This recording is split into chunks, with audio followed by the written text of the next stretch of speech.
as we go into third Valli, we have since yesterday seen the story behind the Nachiketa coming to Yama and asking for boons, and how Atma Vidya Jnana started. In the first Valli, the Upanishad presented the ideal conditions for the teaching of Atma Vidya, indirectly providing the qualifications of the student and the teacher. It also glorified the knowledge. In response to the third boon asked by Nachiketa, Atma Vidya was presented in a condensed manner in mantras. We saw the important features of Atma, that is Chaitanyam, Nirgunam, Nirvikara, Akarta, Abhokta, Sarva Adhishtanam, and Shrishti Sthiti Playa Karanam. Lord Yama conveys in these mantras that Atma is the substratum of the creation and time and space are integral part of the creation. Atma is not in time and space, but time and space are in Atma. Thus, in the second Valli, Lord Yama comprehensively described the features of Atma and briefly communicated Atma Vidya. So, in this third Valli also, Lord Yama will focus on Atma Vidya. Since this teaching is subtle, repeated listening is required. In this Valli, Lord Yama will describe sadhanas for Atma Vidya, then Atma Vidya itself, and then the benefits of the phalam of it. So, I welcome Dr. Komal to introduce all the speakers, and we shall start the Valli. We have a selection of 5 verses for this session, all very important verses, very representative verses of Kathopanishad. And we have 5 speakers. We will start off with the first verse, which is a very important verse, by Srimati Jyoti. Hari Om, Shri Gurubhyo Namaha. We begin the third Valli of this Kathopanishad the third Valli of Kathopanishad with this mantra, where Yamadharma Raja talks about Jivatma, Paramatma, Lakshanani. In the previous Vallis, these topics of original consciousness, reflecting medium, which is the mind, were all touched upon, but they were not elaborated too much. To facilitate a better understanding, in this Valli, we will see the Ratha Rupaka Kalpana elaborated and introduced as well. The mantra goes like this: Ritam pibantau sukrutasya loke, guham pravishtav parame pararthe, chaya tapau brahmavido vadanti, panchagnayo yecha trinachiketah. In this mantra, what the meaning is, the knowers of Brahman say that the Jivatma and the Paramatma, which are like shade and light, have entered the intellect within the supreme abode of the Paramatma, experiencing the result of their own actions in the body. Those who invoke the 5 fires and those who invoke the Nachiketa fire thrice also say this. There are some key terms here which will be elaborated. Seemingly, there is sort of a contradiction when we say the Paramatma and the Jivatma experience certain things, or the Karma Phalam. Is the Upanishad then suggesting that is it suggesting a contradiction to the philosophy or the concept of Sarvam Brahmamayam? Certainly not. This mantra, in fact, clarifies why the Paramatma cannot be a Karta or a Bhokta. It says that within the Stula Sharira of every person, there is the physical heart, and within this is the subtle mind, which belongs to the Sukshma Sharira. In that mind, the Chaitanyam seems to be as though in 2 forms: the original consciousness and the reflected consciousness, which we'll refer to as OC and RC going forward. The OC is all pervading and hence is in the mind also. The mind is the reflecting medium and it seems or appears to have the RC in it.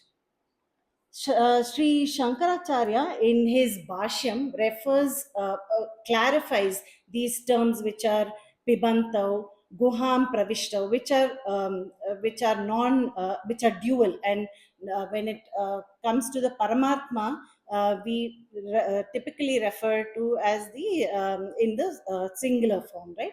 So Sri Shankaracharya clarifies that although the mantra seems to imply that the Paramatma and the Jivatma are experiencing the karma phalam together, this is not so.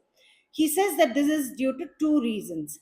One is he calls it the Chatri Nyaya. Due to the proximity of the original consciousness, the OC and the RC, it seems like it is transferred on to the OC. Just as when one looks from afar at a group of people holding umbrellas in the rain, from a distance, when you see a large group holding umbrellas, you feel that everybody has an umbrella each. However, you will know, when you notice closely, you will see that there are people in that group that are not actually carrying umbrellas. um, uh, so therefore we should understand here that the jivatma is experiences the karma phalam, and being the reflection of the paramatma, it appears both the paramatma and the jivatma are experiencing the karma phalam. The second reason Shankaracharya explains is that by its mere presence, Paramatma lends that experience to the Jivatma. Hence, the Upanishad figuratively uses the words Pibantav or Guham Pravishtav. We'll understand these terms a little more further. The Jivatma Paramatma pair, it appears, is situated in this body in the cave of the heart space, which is actually the intellect. From the standpoint of external space, Bahya Akasha, as well as from the standpoint of internal space, Purusha Akasha, or the space of the entire Stula Sharira, this internal heart space is sacred or Parama. From this, if one gets an idea that the Brahman is located in one place which is smaller than the heart space, that is a misconception. And we should understand that Paramatma is available in a place where it is recognized, not actually located. So the Jivatma and Paramatma pair have together entered a sacred abode. It appears, not that it is exactly that way. um, Also there is both the jivatma and the paramatma are discussed in detail in the karma kanda and the gnana kanda in various scriptures. In this upanishad we understand the subtle differences between the two. Both the karmis and the gnanis talk elaborately about both of these. And we should understand that from the very word parama shows that it is all pervading and infinite.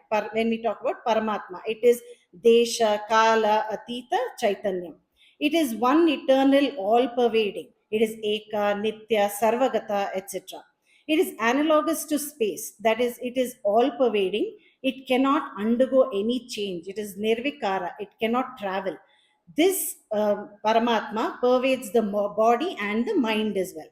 The mind is a subtle form of matter where thoughts arise and resolve.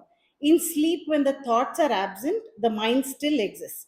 Being subtle matter, the mind is inert, but it has the unique capacity to reflect the all pervading original consciousness. Thus, the mind, which is a reflecting medium, becomes a sentient entity. This reflected consciousness is called Chidabhasa or Chaitanya Pratibimba.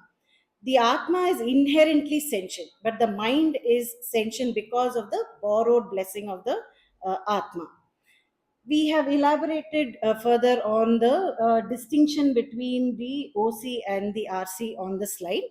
We must understand that the Chidabhasa is associated with the mind and the mind is associated with the body. Therefore, it can perform action and it is a karta. Once it is a karta, it is also a bhokta. After being a karta and a bhokta during the lifetime, the Chidabhasa drags the mind along with it and leaves the physical body and travels to another body post the lifetime. The all pervading original consciousness is there even in a dead body, but the body is not alive because of the Chidabhasa. The living body has both the original consciousness and the reflected consciousness, but the dead body only has the original consciousness. This reflected consciousness is the Jivatma, and the original consciousness is the Paramatma. The mind is endowed with both the original consciousness and the reflected consciousness, but yeah, but the dead body is only has the original consciousness. The jivatma and paramatma are also analogous to shade and light, that is chaya tapaha, that is also addressed in this mantra. The shade has a dependent existence. Here the teacher is introducing the fact that the jivatma cannot subsist or be available until there is a Paramatma. So there is a dependency. Jivatma depends on the Paramatma, whereas the Paramatma is independent. By saying that Brahma Vido Vadanti in the last line of this mantra, what is addressed is that the grihasthas, the ritualistic people, the sannyasis, the wise people, they are also aware of the distinction between the jivatma and the paramatma, and they when they mention or suggest that there is this karma phalam experienced by the jivatma. This is further elaborated in the ensuing mantras. Thank you. Very nice introductory mantra. Very important. Vyasacharya has written an elaborate commentary on this mantra in Brahma Sutras, Guha Pravishta Adhikaranam. So that's the other importance of this Kathopanishad mantra. Elaborately explained, we need to be fully agreeing to every word in this verse to go further. We shouldn't have any contradictions or any doubts in our mind. That's the step. We have reached that step. So, this whole session, it will be open for questions. So, I encourage you to keep it interactive with the time in mind. I don't have many slides, um, but we have five verses. So the questions can be a starting point for some discussion because, and don't hesitate to ask the simplest or silly looking doubts because that's where we get stuck. We're thinking like we don't know, others all may be knowing. So we'll discuss about that. We'll see. Okay. Here, the important term first starts with rhythm. Rhythm, any word, what's the meaning of rhythm? Ru, morning we were discussing about pronunciation. Ullas was mentioning about pronunciation. This ru is that ru in that first swaras it will come. So this rutha, what does that mean? Anybody? Rutam vadishyami, satyam vadishyami. Yeah, it's truth. So then what's the difference between rutam and satyam? Sorry?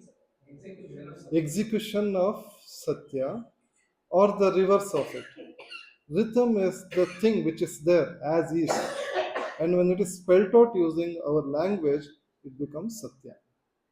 Rhythm is the roadmap, cosmic roadmap, beyond which nothing will move. Those are the universal rules and principles. There will be books, and you would have read about universal constant. So why it should be like that? Why should, for example, a circumference of a circle be pi times the radius? 2 times radius is the circumference, right? So why that? Pi is some odd number. That's a cosmic order. That's all. It's like that, and we can't question that. It's there, whether you know it or not. It's there. If you drop a ball, why it should fall down? Whether you put it as in your constitution or bylaws, it has to fall down. When you put it in your constitution or bylaws or as a scientific principle, it becomes Satyam. But that, as is which it falls, is Rhythm. It's like a track which is laid already for both Jivatma as well as for Ishvara. No way we can go beyond that. Yes. Rhythm is the universal rule. And what happens? These two drinkers, Pibanto, what will they be doing? Like, suppose it's the kind of metro network you would have seen, metro train map. Once in a while, when you want to go to a particular stop, you check the map once again. Suppose these metro trains, there are hundreds and thousands of them, much more than what Bangalore has now.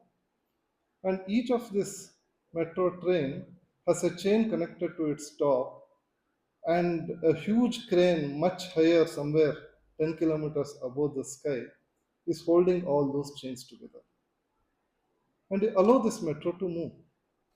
What happens after it some time? You have seen the dance where a group of people will be dancing holding a kind of ribbon from above, and as the dance there's a kind of, it's a very tricky dance where you have to take your steps so that it keeps on making a knot as you move, and then as the song proceeds they will retrace back the steps so that it becomes totally open again. So when these chains keep on moving, they will form that kind of knot, and that is karma. Karma is nothing but the entanglement of whatever actions happen wherever this metro train moves. And for every action, there should be to untangle that, you have to come back. So the only way is to exhaust the karma, how you have moved, and retrace the steps. Then that entanglement gets clear, both for Jiva as well as for Ishvara. Yeah. So these are the, yeah. Because once you have got it entangled, is there's no way you'll have to come back the same. That's your prarabdha. Yeah. So I will come to the Paramatma part later. This is only about the explanation of that one word, because this itself has taken some elaborate discussion by Shankaracharya and Vyasacharya. That enjoyment is only the sukrutam. When you have done the sukrutam, then you will enjoy. If you have done the reverse gear, then the reverse will happen. Correct. So that Paramatma part will come later. So I am just talking about the Jivatma part. So the next question will be about like what's the simplest way? So this is a side topic. What's the simplest way to come out of that entanglement? Any guesses? Common sense? Detach the chain from Vairagya. That's the easiest way. And we don't want to do that because we enjoy this samsara. And the second important part, the most of the discussion in that Guha Pravishta Adhikarana and the Brahma Sutras will be about the second part. Pibantav means two, that's a Dvivachana. So, what are these two drinkers? Why two people? One is that heart, in the heart, original consciousness. So, what's that other thing? Why two? Paramatma. Why Paramatma? Why can't it be mind? Why can't it be Jivatma and mind?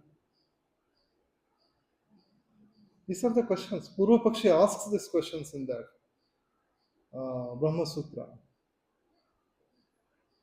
So then he himself put questions, Purva Pakshi's questions, then refutes, then finally comes to conclusion, taking other examples like Dva Suparna, where it's very clear because the other bird is silent. Here, it's not silent, that's also drinking. The other aspect, the seemingly drinking, like she explained, like the Kshatri Nyaya. So it's seemingly drinking, it's not actually drinking. But both are there. So eventually the conclusion, to put it in short, is Jivatma and Paramatma are the two drinkers. Yes, that was the exactly the Purva Pakshi's question. Why you say that Sankhya people, they will put that question like you are telling Paramatma here, so he is not a Karta, is not a Bhokta, but why do you put it? So that a very elaborate intellectual discussion. So eventually it comes to taking other considerations. We have to take the Lakshartha and not the Vakyartha as such. We'll have to take it as Paramatma only, the original consciousness which is seemingly drinking but actually not. Light and shadow. Shadow requires a reflecting medium, but light does not require it. It's that part of the light which is fallen in that circle, that's all.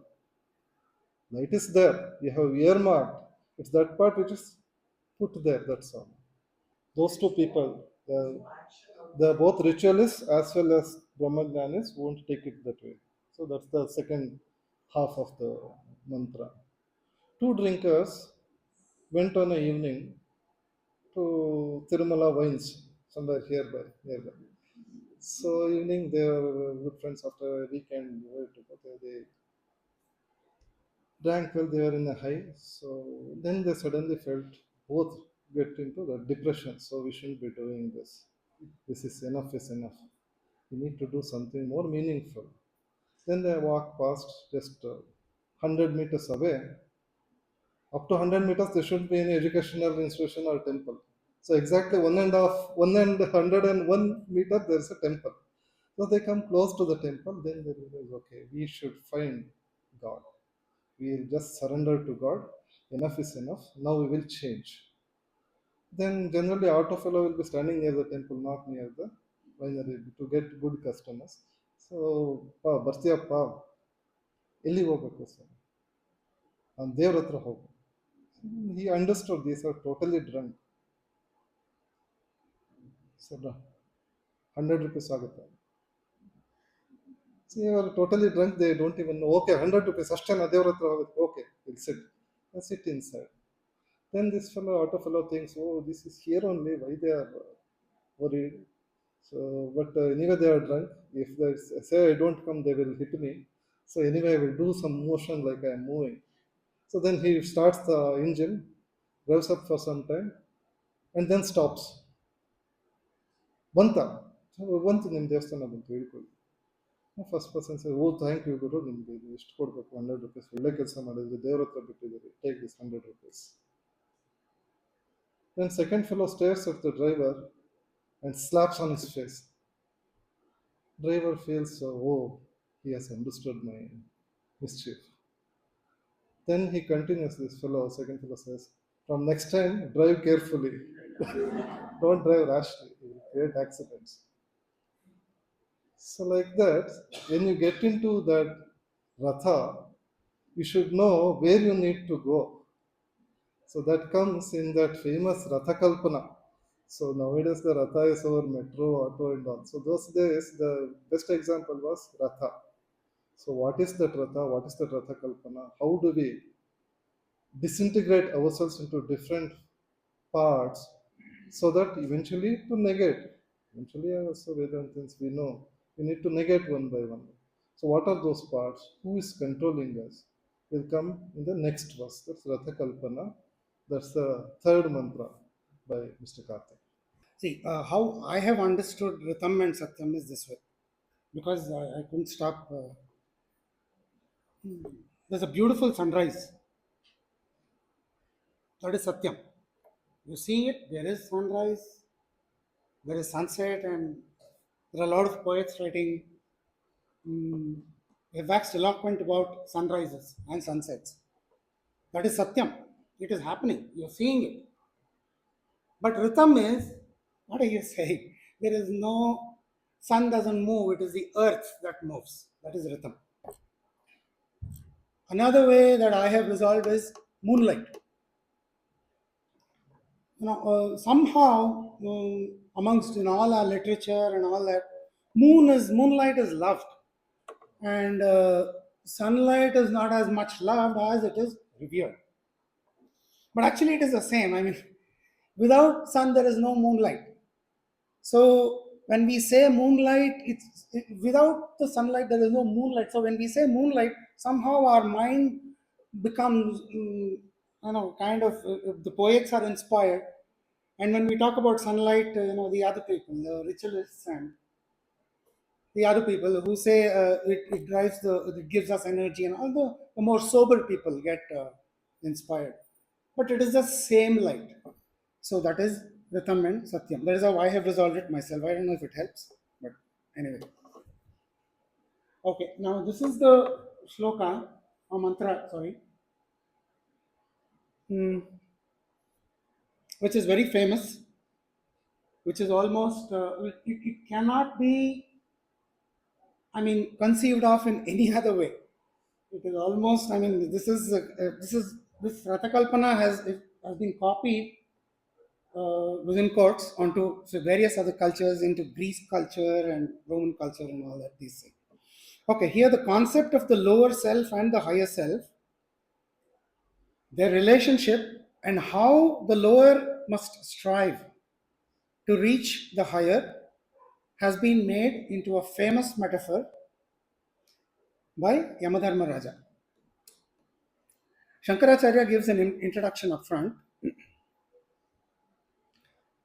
He says the owner who is traveling in the chariot is the Jivatma, and the driver who decides the direction of the travel is the Buddhi or the intellect. The horses are the sense organs, and the reins connecting the Buddhi to sense organs is the Manaha. The Upanishad then adds that among these, the mind can be considered as the most important, since apart from a few involuntary mechanical functions, all the actions of the Sthula Sukshma Sharira are controlled by the mind. Now, between the Jivatma and Paramatma, the Jivatma being associated with the reflecting medium, that is the Sharira. The Jivatma is a reflected consciousness, and the reflecting medium is the Sharira or the body mind complex. And the one with is Jivatma is the one that is traveling, not the Paramatma. Paramatma cannot be the traveler. We have been talking about it since yesterday. Now, by practicing Vidya, that is Atmagnana, the Jivatma takes to Moksha Marga. And by practicing Avidya or Karma, like Dr. spoke earlier this morning, Avidya or Karma, the Jivatma takes to a successful continuation in the Samsara Marga itself. The Upanishad presents the Rathakalpana for this eligible traveler as the sadhana to reach either of the destinations. In this metaphor, the chariot is the Drishtantaha example and the eligible traveler is the Dashtantaha subject. Now, Atmanam Rathitam Viddihi Shariram Rathamevatu Buddhim tu Sarathim Viddihi Manaha Pragrahamevacha. Now, here, Yamadharmaraja says, Atmanam Rathinam Viddihi. May you understand that Jivatma, the consumer of karma phala, the samsari, is the owner of the chariot. Yamadharmaraja is telling Nachiketa. The karma phala of the samsari who desires karma will be bhoga. And the karma phala of the samsari who desires gnana will be moksha. Remember, both are Jivatma only. Shariram Rathamevatu. He travels in the chariot, which you should understand as the body, which is pulled by the 5 horses. Yamadharmaraja continues, Buddhim tu Saratim Viddihi. May you know that the intellect, Buddhi, the decision maker, is considered the driver of the chariot, as both are principles or pradhanas. That is, like the charioteer is the leader of the chariot, the intellect is the leader for the body. Buddhi is a pradhana because, as told earlier, almost all the activities at the body level are determined by the discriminatory intellect only. And finally, Manaha Pragraham Evacha, the mind which is characterized by the pros and cons of thinking, is the reins.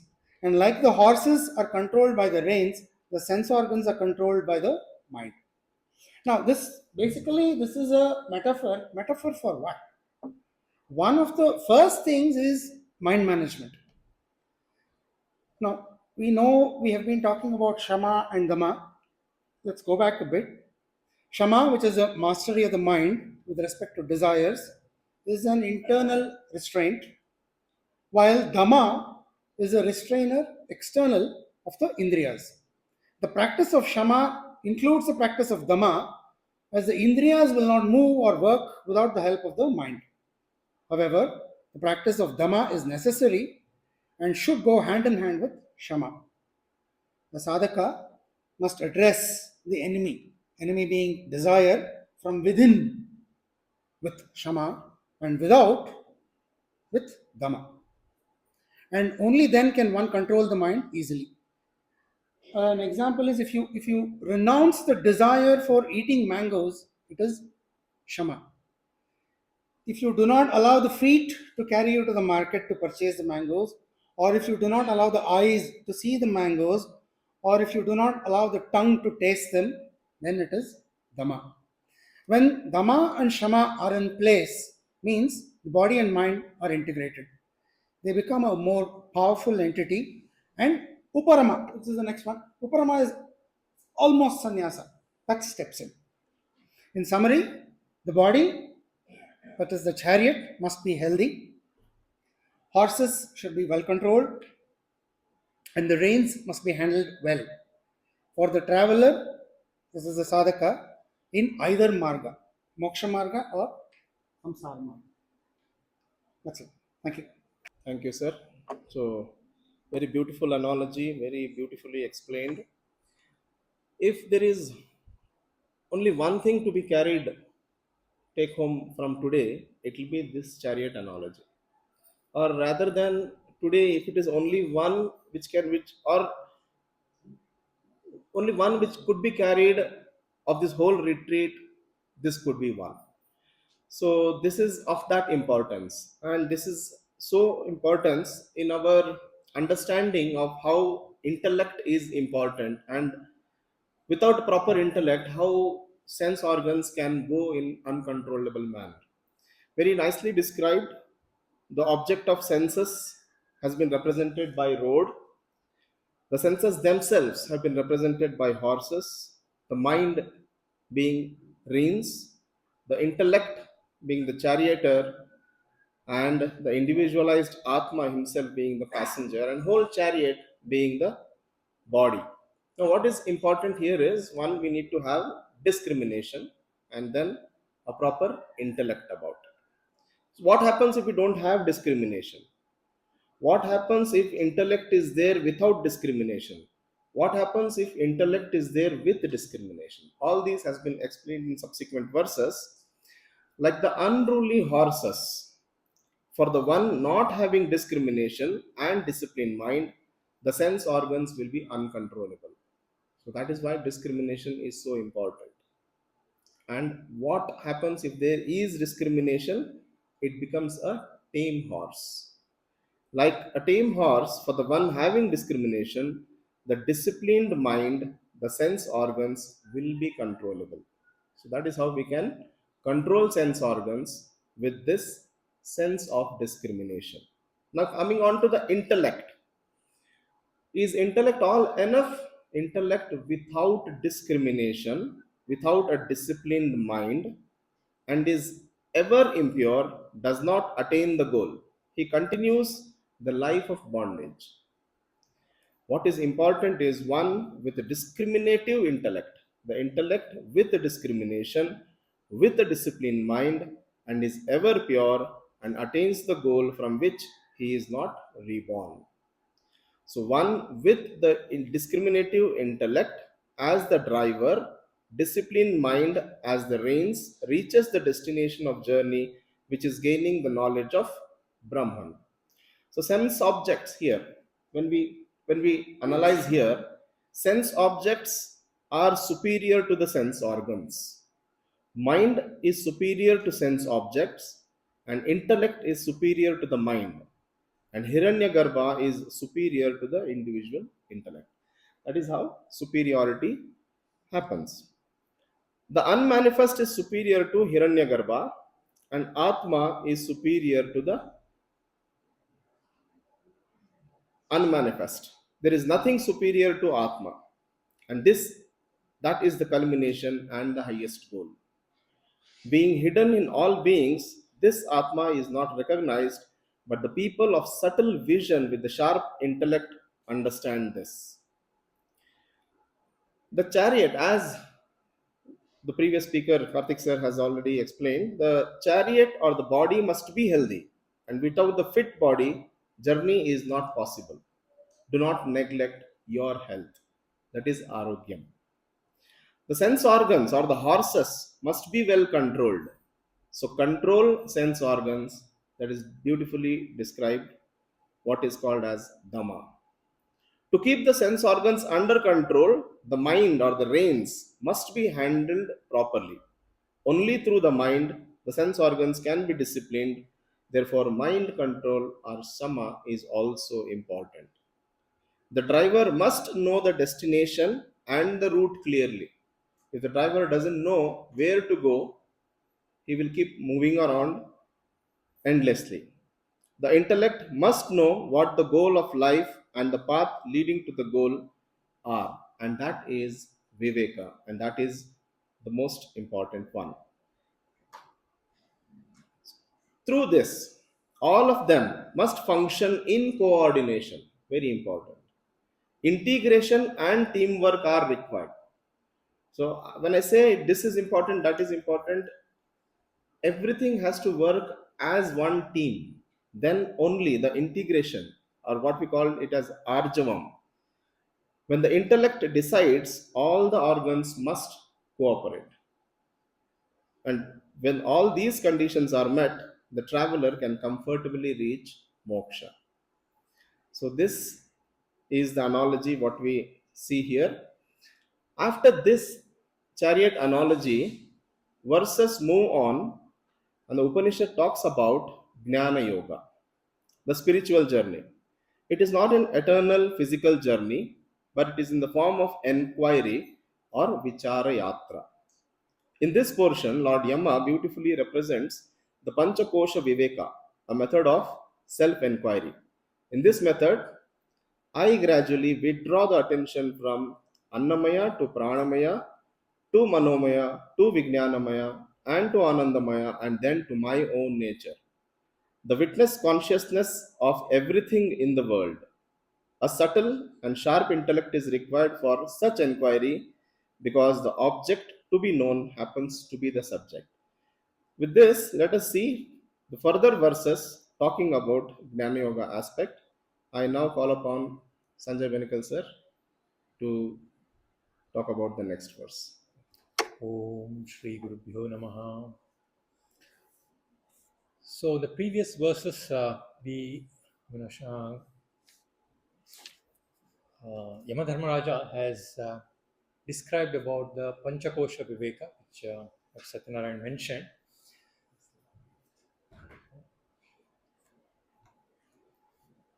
Now, after that, I'm talking on this verse number 13. Previous to this verse, Yamadharmaraja says how to realize Brahman. In order to realize Brahman, one needs to have a very subtle intellect, and such a person alone can realize Brahman. And the means to realize Brahman is given in this particular verse. Now it says one should have a very subtle intellect, and in order to have a subtle intellect, what are the sadhanas that are required that one should perform? And the sadhana that is required to make our mind as subtle as possible in order to realize Brahman is meditation. Now, in the scriptures, meditation is of two types. One is done before the Shravanam, that is, before listening to the scriptures, that is known as Upasana. And subsequent to Shravanam, it has a technical term called as Nididhyasana. So, in the prior to Shravanam, when we meditate upon the God, it is on the Saguna Ishvara, and after the Shravanam, it is on the Nirguna Ishvara, and that is known as the Nididhyasana. Now, most of us are into scriptural studies, and we realize what is Brahman, but that kind of a realization will lead us to a scholarship on realizing Brahman, and that is will give us what is known as Paroksha Jnana. This Paroksha Jnanam will not be of any use to us. It will not bring about any emotional change in the sadhaka. So, in order to have a benefit of this Jnanam, one has to understand that this should be a direct understanding of Brahman. So, that is known as Aparoksha Jnanam. In order to have the Aparoksha Jnanam, one has to have Nididhyasanam incorporated into our practice. Now, let us look at this shloka. Yached vang manasi prajnaha tad yached jnanamatmani jnanamatmani mahati niyached tad yached chanta atmani. Here, prajnaha, the term called prajnaha means a person who has gone through scriptural studies. He is a discriminative one who knows what is his goal in life. So he has understood what is required to be successful in life, that is, to be happy. So happiness is the goal of life. And such a discriminative person who has identified the real goal of life, and he earns for this liberation from samsara, that is moksha, through the shravana. He has already done the shravana. And hence he has got the indirect knowledge, and that is the paroksha jnana. So what does he do? He eched vang manasi. He should resolve all the karmendriyas and jnanendriyas into the mind. Here the vak represents the karmendriya and jnanendriya, and that should resolve into the mind. This is the contemplation that he does. This is known as self-inquiry. So what does he do? He has to sit in an isolated place and contemplate on his being. Who am I? And then he will resolve his gross body. There's a karmendriya and jnanendriyas into the mind, which is much more subtler than the gross. So here he should focus on the mind for a particular time, and then tad yache jnanamatmani. This mind he would be resolving into jnanamatmani. Jnanaatmani is the intellect, that is the buddhi. So resolve mind into the jnanamatmani, that is the intellect, and resolve that jnanamatmani into the mahati, that is the intellect, total intellect.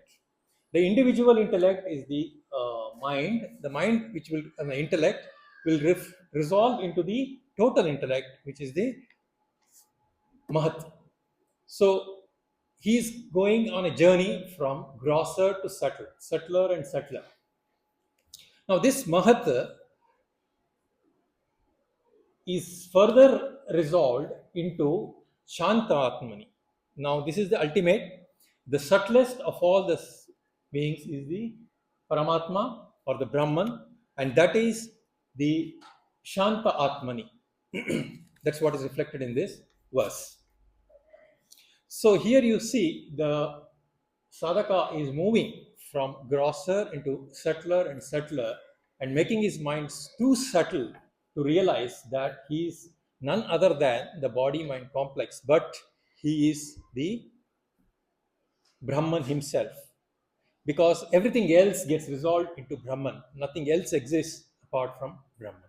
So, that is the one, the person who, when he comes to realize, he has realized Brahman and he gets the benefit of that. That is the aparoksha jnanam, the direct knowledge of Brahman.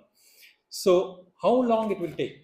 Now, we are all on this path, and it may take many years, it may take even janmas, that's what they say.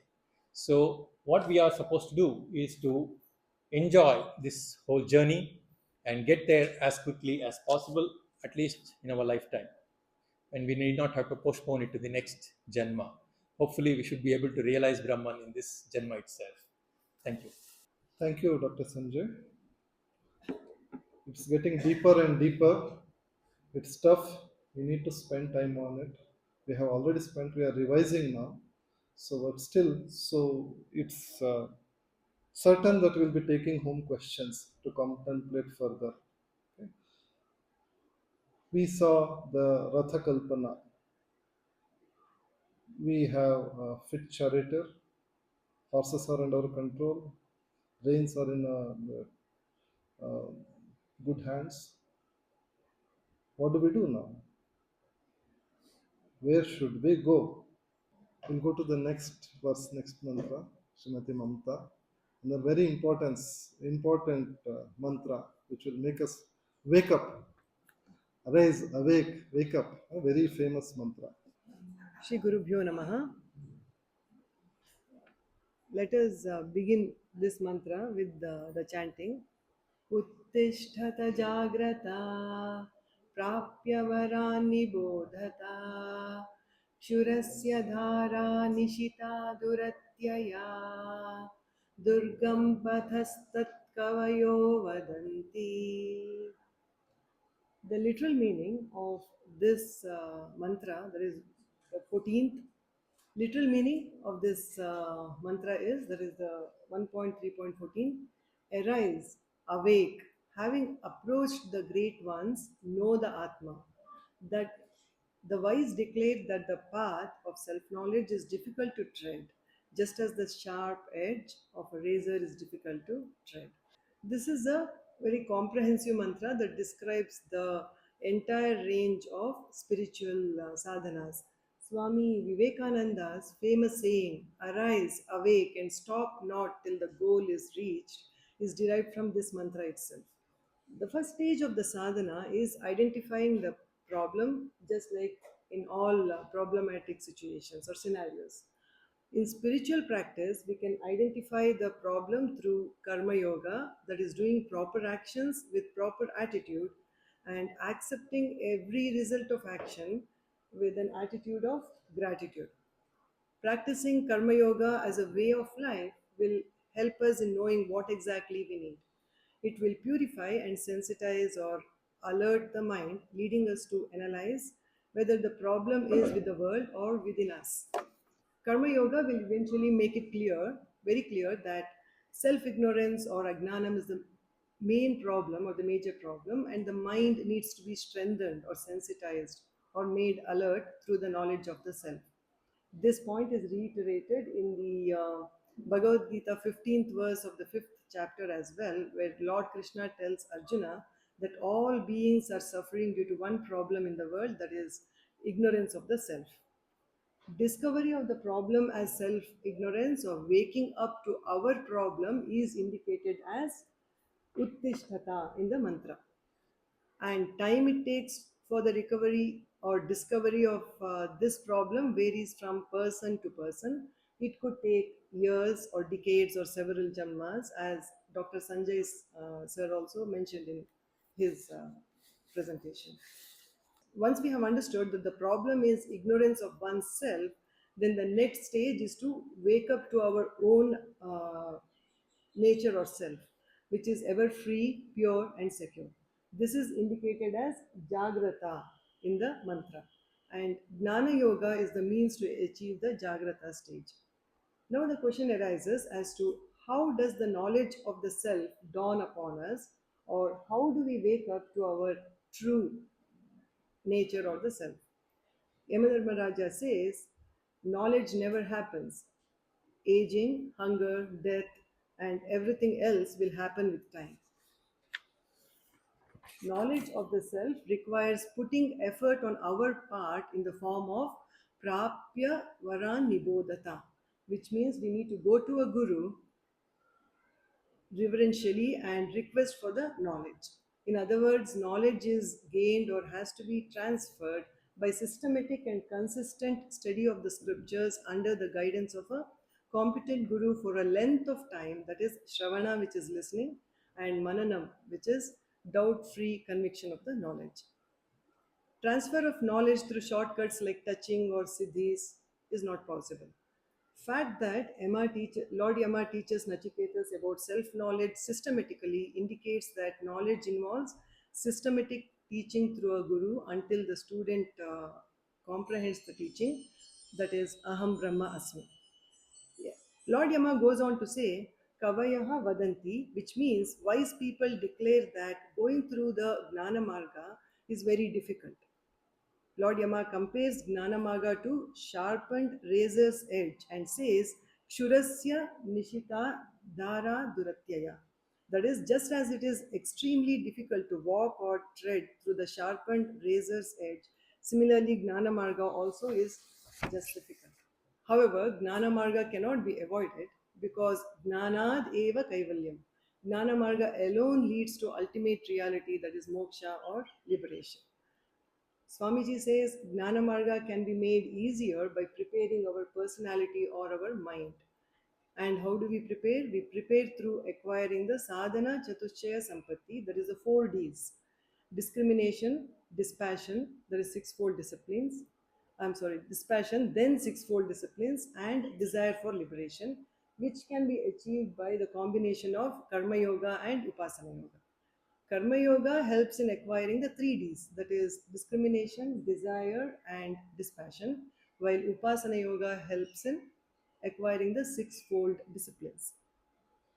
In the last slide, as I conclude, we follow karma yoga for discovery of the problem of self ignorance.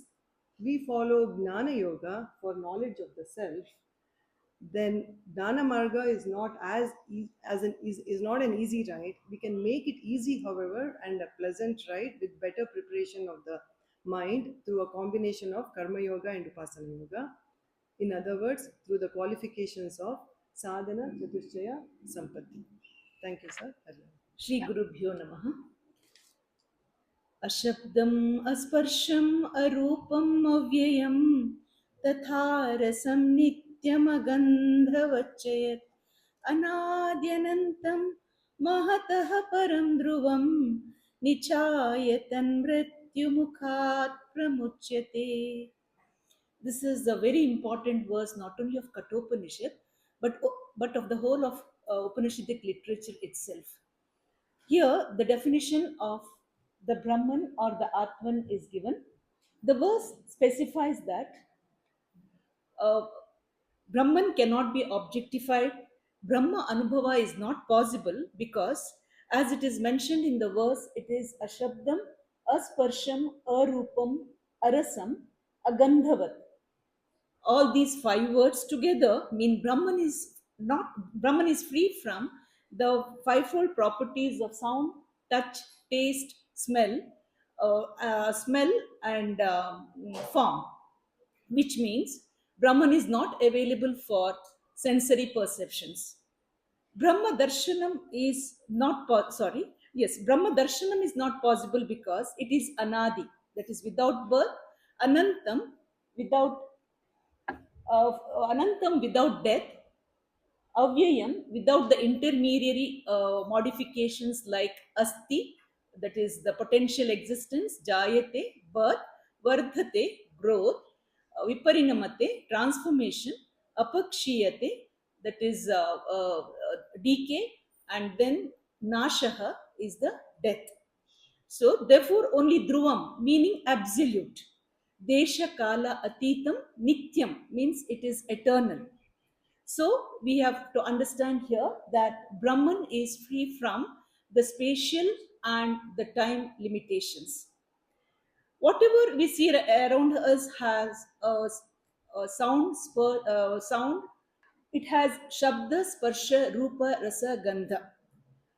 So, which is experienced through the five sense organs, which reveal only these fivefold properties. The five sense organs cannot objectify if these fivefold properties are not there.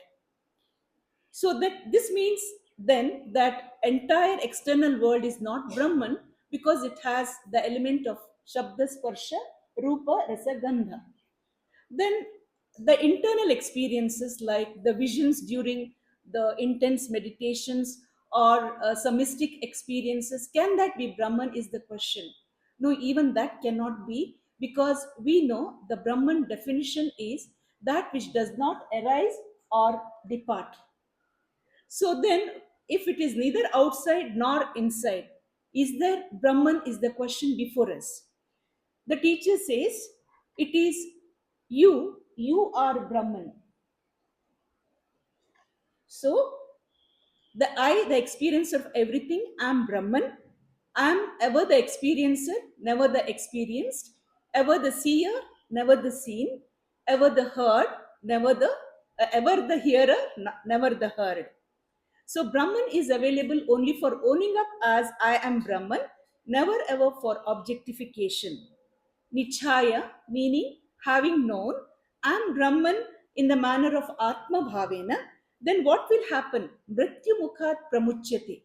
Here, Yamadharmaraja himself says that when one attains self knowledge, he is freed from the notion of death.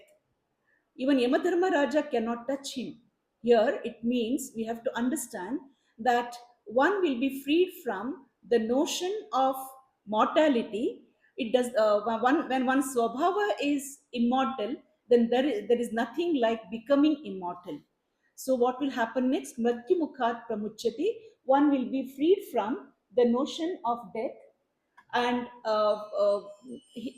Jivan Muktaha Bhavati. The last what we have to understand here is mahataha. Mahataha is dealt in detail in the 11th verse, where it says that it is the samasti intellect. So Atma is superior than the Mahat.